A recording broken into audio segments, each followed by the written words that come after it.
But in a country where the 85 or 80% more are Hindus, what do we really have to fear? Why are we impoverishing the whole country? We have, as I said, Judeo-Christianity in our geography. We have Islam. We have Hinduism. We are the luckiest country culturally in the world. But to try to scrub something out, or try to, the kind of political language of, I don't know, कि भैंसा चुरा लेंगे या मंगलसूत्र छीन लेंगे, all this nonsense. It's embarrassing, demeaning, and it makes us less as Indians than we ought to be.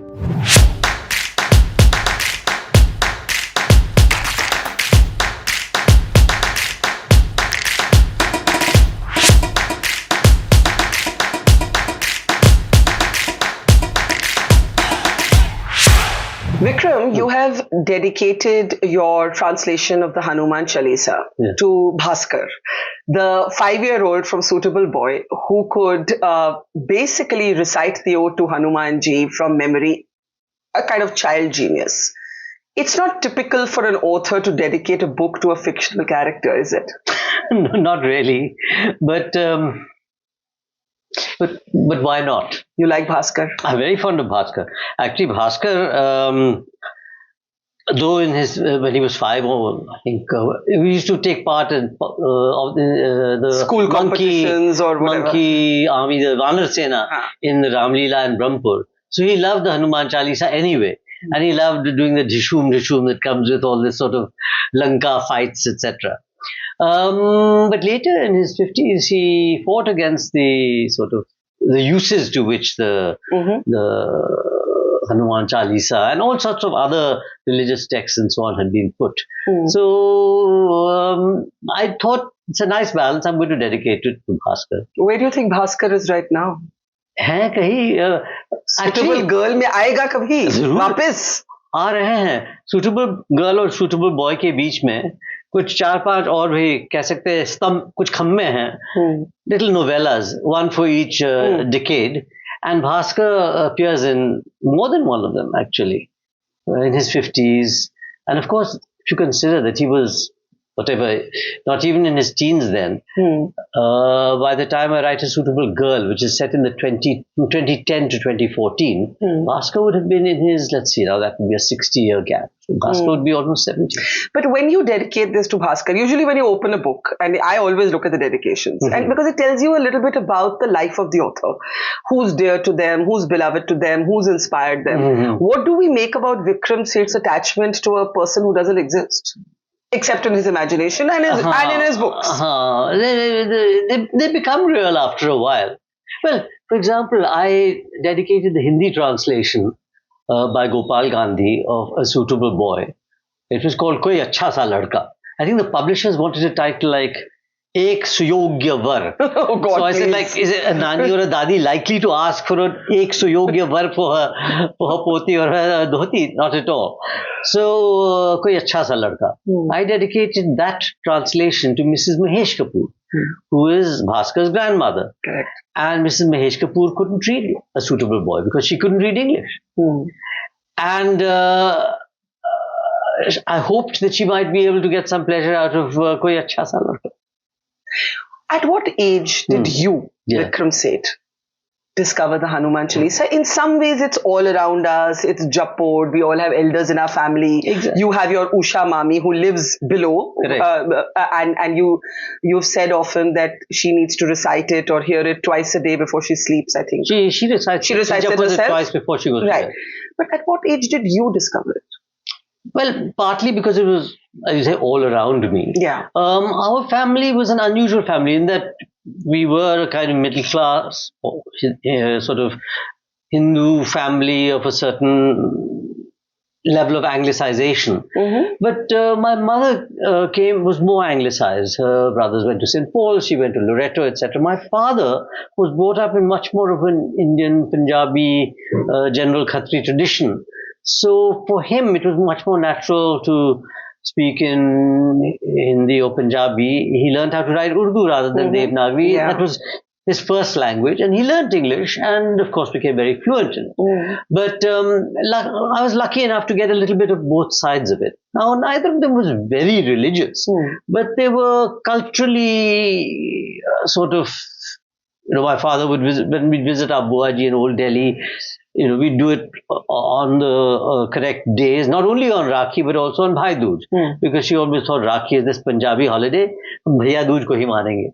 So there were all these little tyohar, these little riti rivaj jo hote the na, so we would follow them. Now the Hanuman Chalisa was probably because when I get involved in a book and my characters are from a certain background, whether it's a musical background, by way of profession, whether it's a religious background, like many of my Muslim characters, like the Nawab Sahib in this book, or whether it's Bhaskar, I need to understand their world from the inside.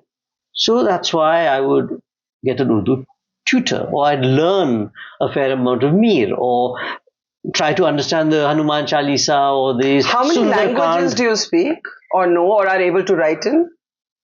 Well, basically English and Hindi. Those are my languages. Then I have seen your Urdu calligraphy here in your. Yeah, I learned Urdu and properly sort of in the Thuluth script and Muhakkak, the Arabic script, because I like calligraphy, and then Chinese, of course, because I studied. I lived in China for 2 years, and I suppose a bit German. काम चला लेते हैं.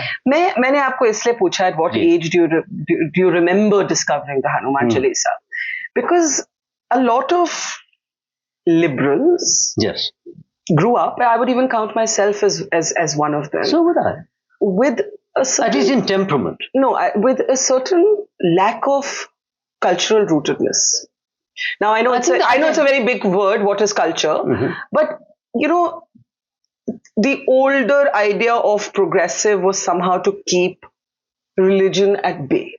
And in the process of institutionalized religion being kept at bay, culture was also sometimes kept at bay. There's this whole debate around colonization. I think you're right, Barkha. I think that's true. And I think, sorry to interrupt you. No, please. It was just that I think we had seen how the country was divided, all the bitterness that came through religion, and there may have been a bit of a reaction against that.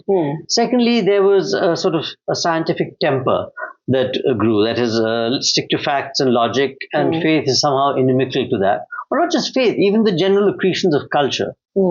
And third, you are right, we and maybe our parents, well, perhaps I should put it the other way around. Our parents and therefore us. Therefore we underplayed Hindu and Islamic culture as compared to the Judeo-Christian culture. Because all three of them are at play in the subcontinent. But and I'll tell you, the reason I find it disempowering is because when you want to make a larger argument about pluralism, let's say I want to make a larger argument pluralism, often I lack the language of faith because I didn't grow up with it. And it's very difficult to talk about, as you do in the introduction to your book, the humanity and the inclusivity of Hinduism. Of the best of Hinduism. Of the best of Hinduism. So we'll come to that in a moment, but let's come back to the Hanuman Chalisa. You translated it 10 years ago. That's right. The only public sort of rendition of it was at the Patna Literature Festival. That's right. 10 साल बाद आप इसको publish कर रहे हैं. 10 साल क्यों नहीं publish किया आपने? Well, several reasons. First, I'm lazy, and who's going to go through all the jhamela of publishing and interviews. Secondly, I'm still writing A Suitable Girl and its attendant novels. As if one needs more reasons, but I'll give you 2-3 more. Thirdly, I did it as a private pleasure. I love the Hanuman Chalisa, I recite it if I want to, and now how much faith there is, how much I'm doing it, that's a separate question. But the fourth thing is, how good is the translation? I mean, you can't compare it in any way to the original. So why publish it at all? Was it tough to translate, to get the incantation, the rhythm? It was a pleasure. It's essentially poetry. It's essentially poetry. It was a pleasure to do it in poetry, and being a poet, I thought it would be worth a try. The rhythms are very different from English rhythms, but I tried to do it in the rhythm of Awadhi. Can you maybe read out a bit? Sure. And give us a sense of how the translation was a challenge, if it was. Did you fear that you would lose the original sort of texture Of course I did. And let me put it this way, I was not afraid of failing because I wasn't going to publish it. Later I published it, and that's a different story. But say, I'll start with the dohas or something. Yeah, please. अच्छा श्री गुरु चरण सरोज रज निज मनु मुकुरु सुधारी वर्ण रघुवर विमल जसु जो दायकु फलचारी बुद्धिहीन तनु जान के सुमरो पवन कुमार बल बुद्धि विद्या देहु मोहे थरु कलेश विकार. Then comes the real thing. Jai Hanuman Jnana Guna Sagar, Jai Kapisa Tihu Loko Vatakar, Ramaduta Atulita Valdhama, Anjani Putra Pavana Sutram, and so on. Right the way to the final one, ki Rama Lakhan Sita Sahet, Hriday Basahu Sur Bhoop. So this is a wonderful, both the dohas, which have a different rhythm, a slightly rising rhythm, and the chaupais, which have a falling rhythm, are intoxicating, mesmeric. And the imagination of him leaping across the ocean with the ring in his mouth, all these things. Maybe we've been brought up with it at our parents' knee or our dadi's knee. Maybe we were brought up with it through Amar Chitra Katha. Maybe through the Ramayana, Mahabharata television, whatever it is. Somehow this thing floats back into us with the joyous rhythm of Tulsidas. The original thought your publishers had was to publish it on Hanuman Jayanti, and you didn't want it to come out during the election campaign. Actually, first I didn't want to publish it at all. At all. So what persuaded you to? Partly Usha Mami said... Tell us about Usha Mami. I can't. I mean, I'll embarrass her if it be... A little bit. I mean, our audience should know who's Usha Mami. Usha Mami lives on the ground floor. She's 90 years old. She is my beloved aunt, and this house would not be what it is, or my happiness be what it is without her. Usha Mami was the only person other than my mother to whom and that small group in the Patna Literary Festival 10 years ago, to whom I showed my translation of the Hanuman Chalisa. And actually, for her, I wrote this version. In longhand. Oh, it's so beautiful. So there's pictures of this later. Okay. What is it called? B-roll, I think. Radha calls it. So B-roll, this is all. Correct. Yeah, आपने हिंदी में भी. ये आपकी अपने hand में. जी हाँ, और क्या? It's stunning. So you write longhand? You write pen to paper? Yeah. Pen to paper on the whole. Poetry always. Pen to paper. मैं इसको पकड़ लेती हूँ. हाँ. जी. तो आप बता रहे थे. So Usha Mami had seen it. आपकी गोद में Hanuman. Usha Mami had seen it, and you had no intention of publishing it. No. And Om, my publisher, Speaking Tiger, got ear of it. He heard about it. He said, why don't you do it? So I said, look, Om, I'm writing a suitable girl. Let it be. Bhaskar in A Suitable Girl is translating it. So once the whole book comes out, then I'll publish it. I haven't polished it yet. But both of them said, look, this is a bit selfish of you. You've been the beneficiary of so much translation. After all, if it weren't for Pushkin's Eugene Onegin in translation, you wouldn't become a poet or a novelist anyway. So why can't you share it with other people? So I said, all right, I'll do it. Even if it's 10% of the quality of the original, at least it'll be a window for someone. And then you didn't want it to come out during the elections. Well, I wanted it to come out on Hanuman Jayanti. It would be very appropriate. Chait Purnima. Then I thought, idiot, if you bring it out around the time of the election, because I've written the introduction, I'll read a couple of paragraphs later. It'll just lead to a lot of this thing कि Vikram has become part of the Bajrang Dal या पता नहीं कुछ कह देते. Why should you be called part of the Bajrang Dal? Because you वानर सेना का तो मैं एक तरह से I didn't want any of this spin coming on it, and besides I just thought, give me a couple of months, I'll be able to polish it. So you thought you'd call a Bajrangi Dal person? Whatever, or other people would read my 2 paragraphs and think that I'm extremely secular and I'm completely against them. I didn't want either to interfere with the beauty of the poem and the interest that people should have in the poem itself. But what does Hanuman and Hanuman Chalisa mean to you? I can't really get into that too much. Is it literature? Is it faith? Is it belief? Is it culture? Is it a mishmash of all of it? I think a mishmash would be right. And depending upon the time of day, the time of month, the time of year, and the time of my life, it's meant different things to me. What does it mean to you today? Well, it means a lot to me because of the fact that I'm returning something to its possible readers that has given me so much pleasure on a cultural level, or on a spiritual level, or whatever. I do think that, as you mentioned, the fact that many Indians don't know. I mean, they may know it in snatches, but they've never really. Many Hindus don't know the Hanuman Chalisa, especially if they're more westernized. Yes. Or they might know, Bhoot Pisach and Nikat Nahi Aawe. They may know one or two That's what I meant. lines, but why not return it to them in a poetic rendition, without too many notes of who Vibhishan was and who Sugriv was and all that. Just straightforwardly. Now, in your introduction. Yeah. वो गुगला सकते हैं if they want to. पता कर लो कहाँ कौन है Sugriv. Yeah, but in your introduction, you talk about, as you've said, the best of Hinduism. That the best of Hinduism represents humanity and inclusivity. Correct. And that what upsets you is when that is contrasted with, that the phrase you use is self-aggrandizement and willful cruelty of those who may use Hanumanji to actually be violent or discriminatory towards a fellow Indian and a fellow human being. Absolutely. Do you see a lot of that happening? Yes, but let me draw back a little bit. People say, you earlier used the phrase Hinduism, etc. People say of Islam, it's a religion of peace. People say of Buddhism, it's a philosophical religion, etc. Or Christianity, Christ is known as the Prince of Peace. But if you really see what the trajectory of these religions has been, what their historical place, what their social place, what their human place has been, it's not always been peace. It's sometimes been cruelty, it's sometimes been war. So that's why I don't say Islam is a peaceful religion or Hinduism is a tolerant religion. What I say is the best of Hinduism is this. You may see the best of Islam at a certain time when the Western world was clothed in darkness and the Greek learning was kept alive through Arabic in the Dark Ages in Europe.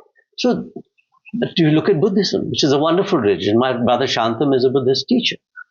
But if you look at how it's worked in Sri Lanka or in Myanmar, for example, you wouldn't necessarily say the personnel who inhabit this institution, this wonderful cultural institution called Buddhism, have necessarily lived up to the best of its tenets. I see the distinction. Now let me go back to your question, having sort of done a macro on it. Yes, I see a lot of it. I mean, I think there's, for deliberate purposes, and not just over the last 10 years, but let's say over the last 25 years, maybe, the spin that's been put on religion has been one of creating antagonisms for electoral purposes or for power purposes in general, or if your own life is unemployed or unfulfilled, to give yourself a certain raise as sort of height compared to your fellow citizens. So for whatever reason it is, I see quite a lot of that. And people seem to be completely unashamed of saying, in the lottery of life, I've been fortunate, and not I've been fortunate, I am right and you are wrong. Actually, this may be the time for me to actually read those paragraphs. Please.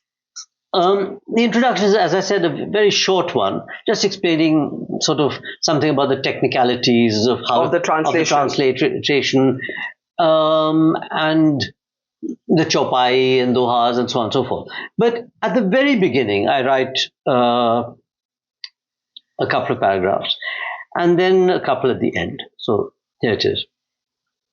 Shall I look at you or at the camera? You can look at the camera. The Hanuman Chalisa by Tulsidas is one of the best known and best loved poems in the world. Tens of millions of people can recite it by heart and chant it daily, as well as in times singularly joyful or sorrowful, or when they feel the need for support or courage.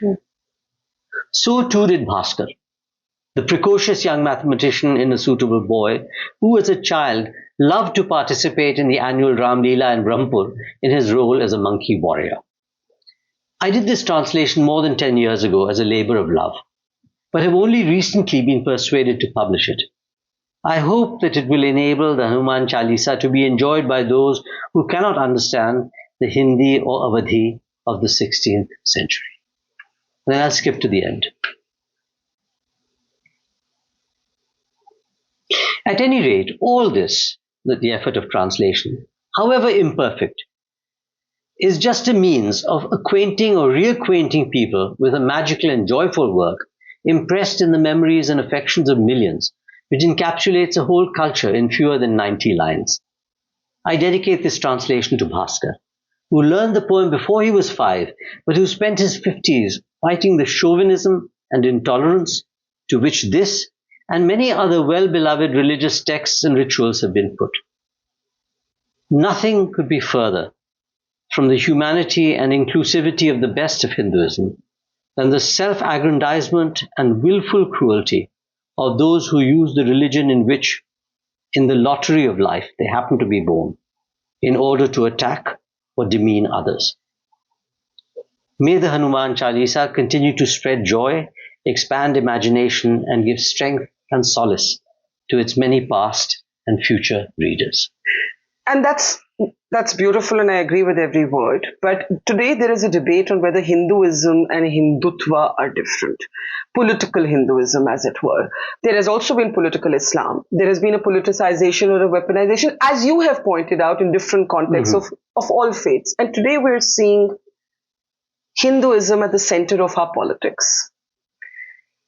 Or maybe I should say Hindutva. I don't know what the correct or the appropriate word would be. When you talk about the chauvinism that your character Bhaskar fought, that you think the best of Hinduism actually militates against or is the opposite of, what concerns you the most of what you are seeing today or have been seeing in terms of the misuse of religion? Well, as I've said, cruelty and self-aggrandizement. Cruelty is intrinsically bad. It leads to, misery in people's lives. The fact that they don't feel part of the country to which they have every bit as much right as you and I have to consider themselves equal citizens. And aggrandizement has a corrupting and corrosive effect on the person who does it. It makes them, it blunts their sensibilities. It weakens their sense of logic and humanity, and it makes them less well-functioning human beings. And it also weakens the country. India has never been stronger than when it's been united, and never weaker than when citizens feel disunited. So when you hear the word Hindutva, what does it say to you? Well, because it's been used in a certain context of political thought. In fact, the very word you could say was, the etymology of the word comes from a certain source. Clearly, it's that kind of powerfully exclusive, excluding Hinduism.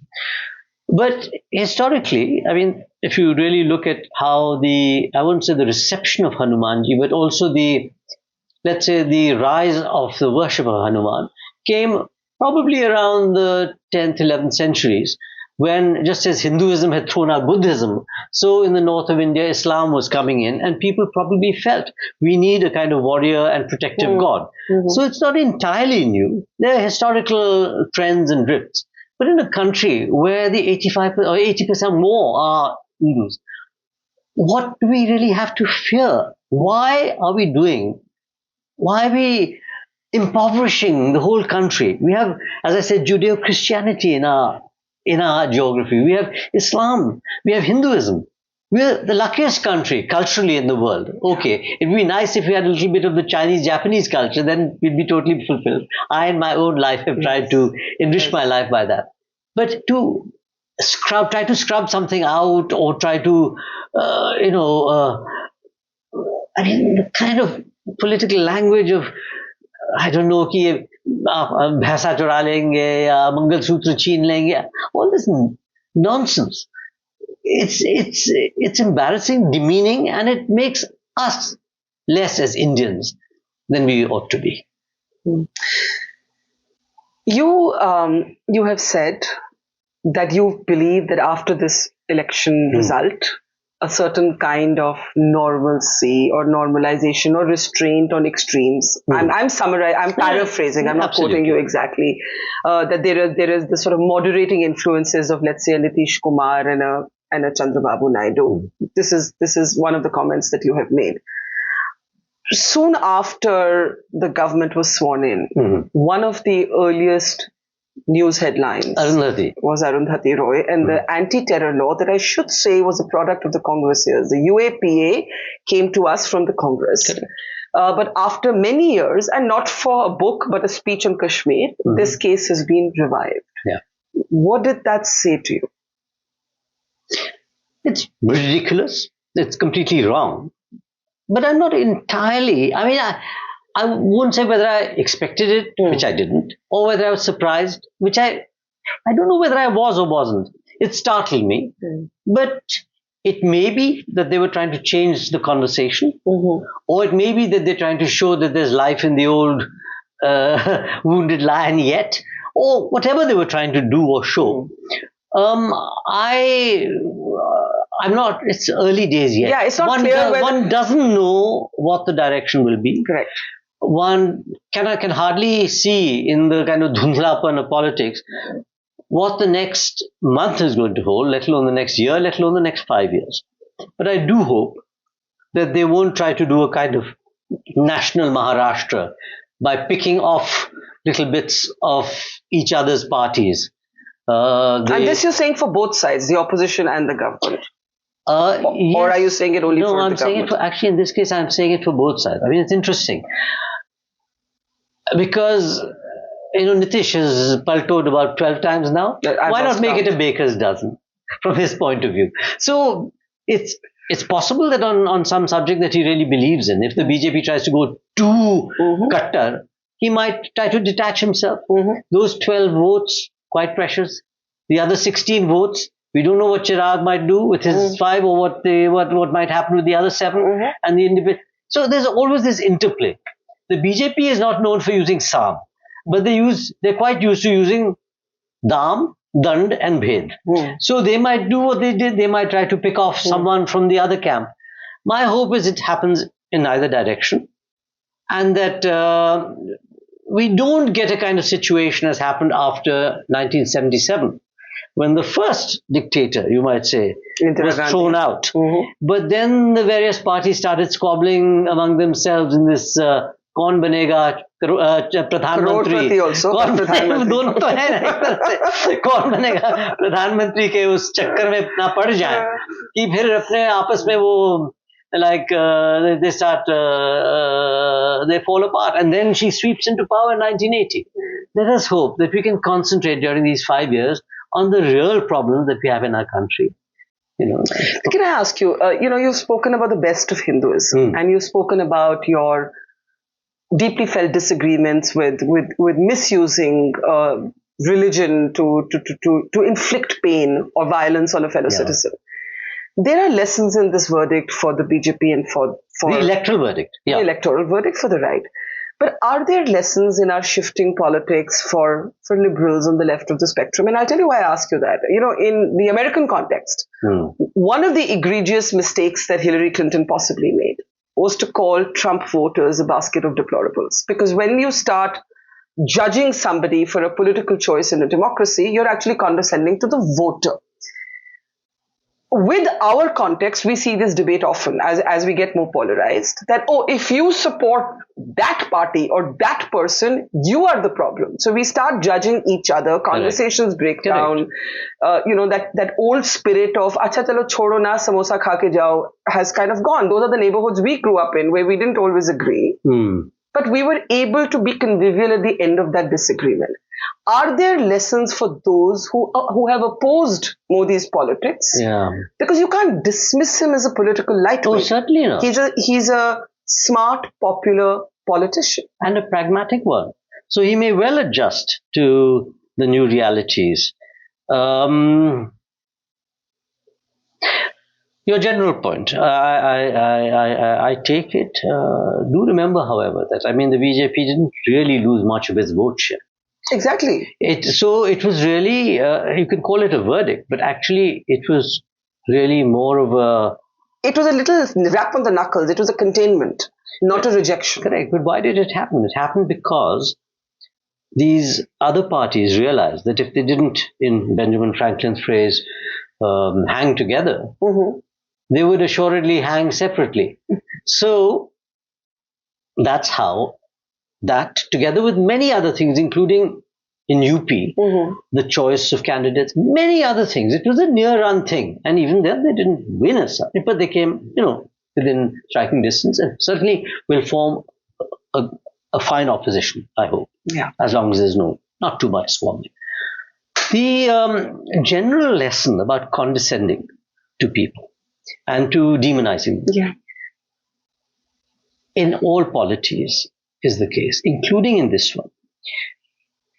It's not that the Modi government has not done anything in foreign affairs, you might say, or in infrastructure, and there are various areas. They made gross errors, economic errors, like in demonetization and in the rollout of various programs and so on.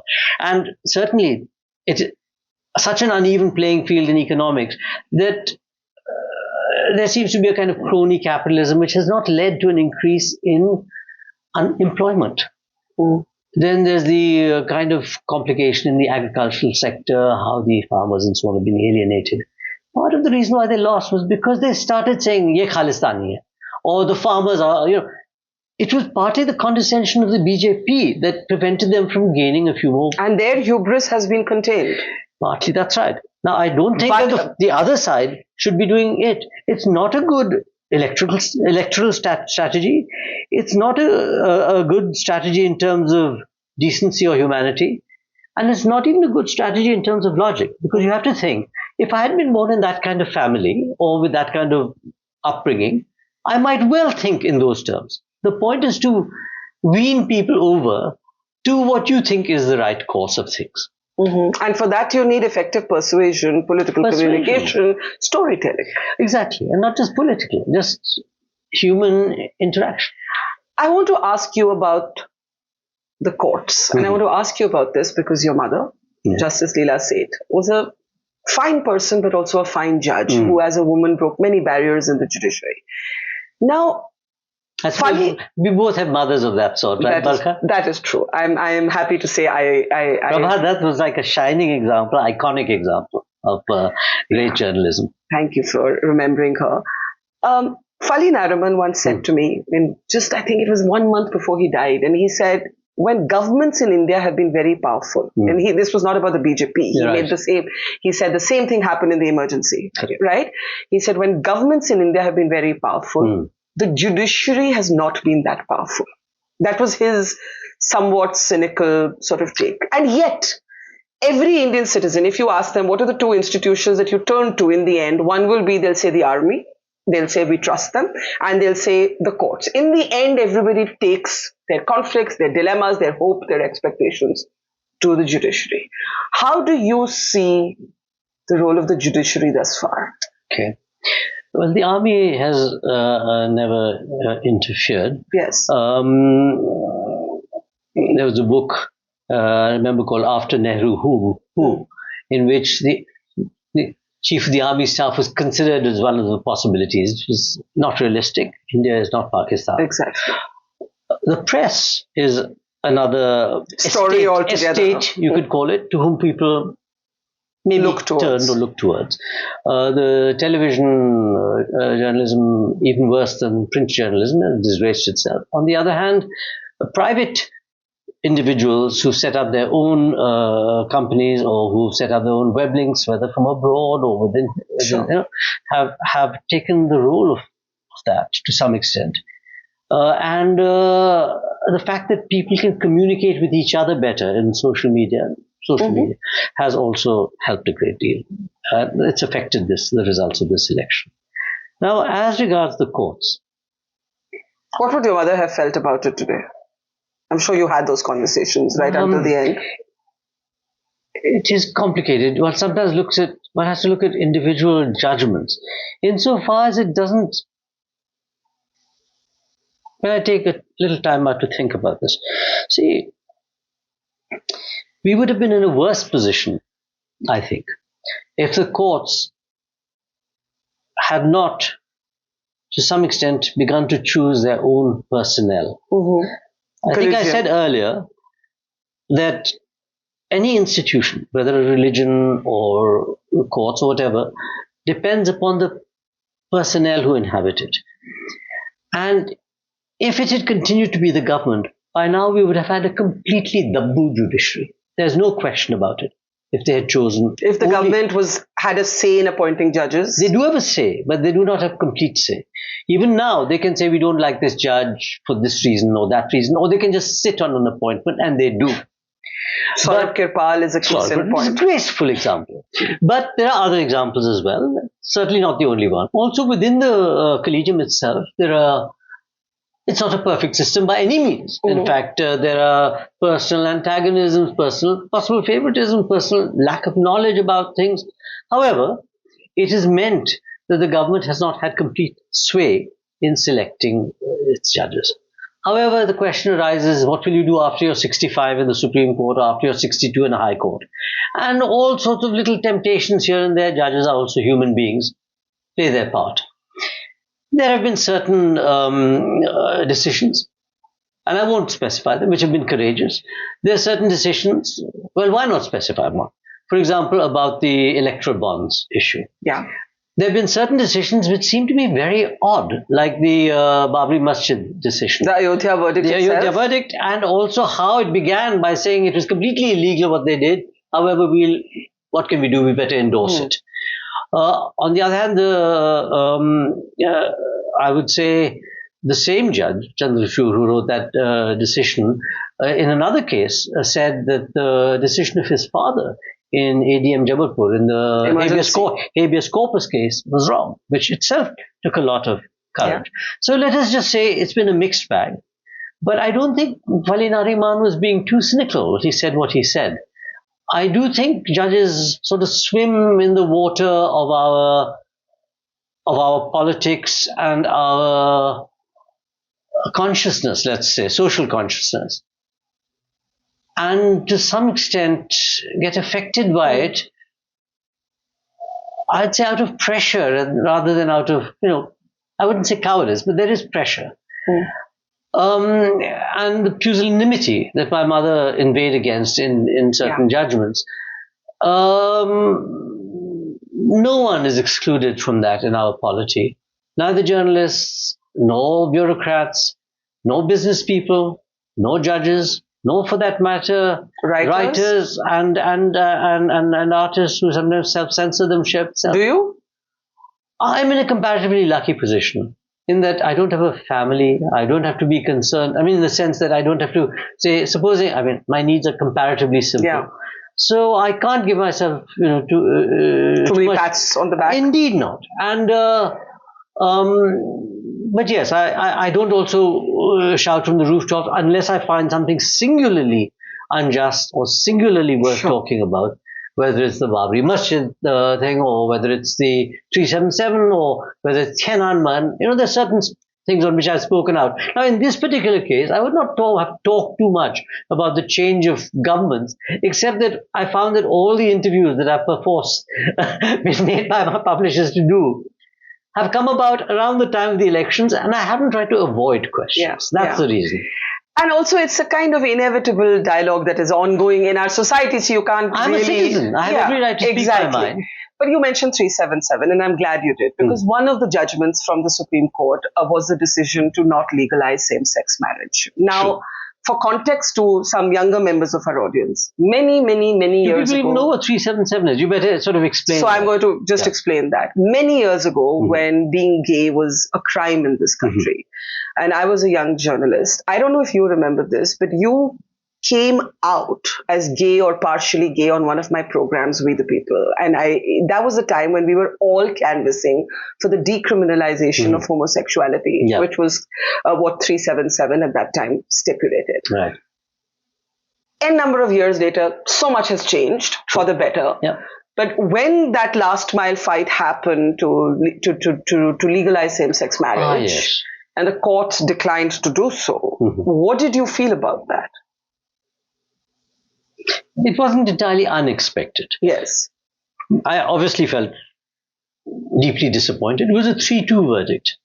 Yes. And somehow I thought, somehow one of the judges, a very decent man, Ravindra Bhatt, I thought that he would probably rule the on the other side. But out of his own sense of principle, he ruled the way he did. And the Chief Justice and, was it Kaul, I think? No, which other? Chandrachud was on it. Chandrachud was on it. I've forgotten all the judges. Yeah. Anyway, there were two, Krishna, or maybe, anyway. Sanjay Kaul. But I don't think he was on the judge. No, he was. Bench, was he? Suddenly can't remember. He's Kashmiri judge. No, I wish I could remember. Justice Sanjay Kaul is one. Well, he was on he was on the bench, let's say, the right side, but the wrong side in terms of how it turned out. Yeah. But I think it's difficult to, I hope that people will be able to get the rights that married couples are allowed. And the government did agree to have a committee which would discuss rights of inheritance, rights of visitation in case of sickness, rights of pensions, all this sort of stuff. So let's see, it may be incremental, but I hope certainly that in the fullness of time, as these 60-year-olds move into retirement and other people become 60-year-olds, when the case comes up, perhaps before a larger bench, then it will be decided in the correct way. What is your hope or expectation from the Prime Minister in his third term? You are a citizen, as you said. Well, the Prime Minister, obviously, maybe his wings have been clipped a bit, but he has a great deal of power. I noticed that they've retained all the important ministries, defense, home. Everyone's the same, Home. Now that, of course, is you send the police out or you send the ED out, that is both finance and home, to raid me because I'm an industrialist who owns a newspaper which has written an article which is not to your liking, or for some other reason, whatever. Apni manmani kar lete hain, and this kind of willfulness will probably be reduced somewhat, but not all that much. What I think may not happen is this, what I call trailer bazi. They said, these 10 years have just been a trailer for what is about to come.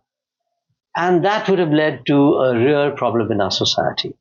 I think if they tried to create laws which try to further alienate 200 million people in our society, that would have led to terrible effects, I think.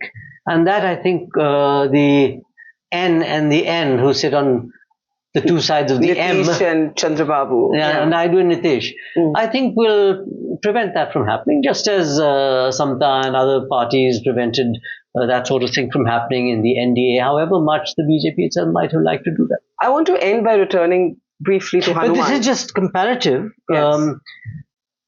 Optimism based on a certain modicum of realism. No one can predict what's actually going to happen. I agree. To return to Hanuman Chalisa and Hanumanji, have you also noticed how the iconography around Lord Hanuman has changed? Who could not? Yeah, and there's a much more sort of militant depiction on social media, at least, right? What do you make of that? Well, it's not as if Hanumanji is an entirely gentle spirit. Sukshma roop dhare se hi dikhawa, vikata roop dhare lanka jarawa. So there is this lanka jarawa aspect of Hanumanji as well. It's just that they don't, and there's also the asura sahares. I think a great deal of stress has been put on that aspect of Hanumanji. I wish they would, in their छाती पीटना and ये क्या कहते हैं, chest thumping and aggrandizement, as I call it, also consider that there's a limit to pride, and that Hanumanji himself didn't do that. He was in the seva of other principles and of another person. And I'm not quite sure how broad his chest was. How do I leave a conversation with you without asking about Suitable Girl? I don't know if I should share the secret of what I spotted in your home. You can do that. Okay, thank you. So I was unwise enough to let you into my little gufa. So in your gufa, we saw a copy of The Suitable Boy, and next to it a copy of The Suitable Boy, but the boy is scratched out and Suitable Girl is written. And for a moment I thought that was the secret first copy of Suitable Girl that I had spotted, and I was very excited. You're the first person to have noticed that. Yeah. Where is Suitable Girl? Well, it's all around us. I mean, this line of files contains both the plots and the characters and part of the writing of it. How many files are there in this home? Miles and miles there are at least of piles of files. So there are lots and lots and lots and lots of Can I tell you a story? I don't know if I've ever told you this, but when I was a young student, I had just graduated. I have to tell you a story because you rhyme. Kissa ye hai ki main college se graduate hui और I wanted to be either a lawyer or a journalist, and unfortunately I chose to be a journalist. So उस समय सिर्फ जामिया में mass communication का centre होता था, 30 लोग लेते थे from the whole. मेरी बहन आराधना भी उसमें दाखिल हुई थी. So entrance exam में we were given the option of critiquing a book. और हमने आपके गोल्डन गेट को वर्स में पूरा वर्स में एग्जाम दिया और उसके बेसिस पे हमें एडमिशन मिला. So you are responsible for everything that's wrong in my life. अरे आप I became a journalist thanks to you. If I had not passed that exam, मैं lawyer होती. अरे हो सकता कि आप बेंच पे बैठे सही जजमेंट दे सकती थी. हाँ, see, it's all your fault. Okay, where is suitable girl? कसूर मैं कबूल करता हूँ. अब suitable girl के बारे में है, गर्भ में है कह सकते हैं. लेकिन it's a very long gestation. And she will arrive in the fullness of time. I'm not now tied to any publisher. I've given back all my advances, etc., both abroad and here in India. And the characters are driving me on. That is part of the reason I said I was so reluctant to publish the Hanuman Chalisa now. I thought it'd be like one of those things that would distract me from what I'm supposed to be doing. In fact, it's proved to be a bit of an inspiration. I'm glad. A little bit of an impetus. I'm glad. So for that, Barkha, I thank you. That aspect of noticing that the suitable girl was there was my own way of convincing myself that she actually lives somewhere, if only in my imagination and in the lives of my characters. Can't wait to read it. Thank you. I can't wait to read it either. Thank you, Vikram. Thank you. Thank you. Thank you.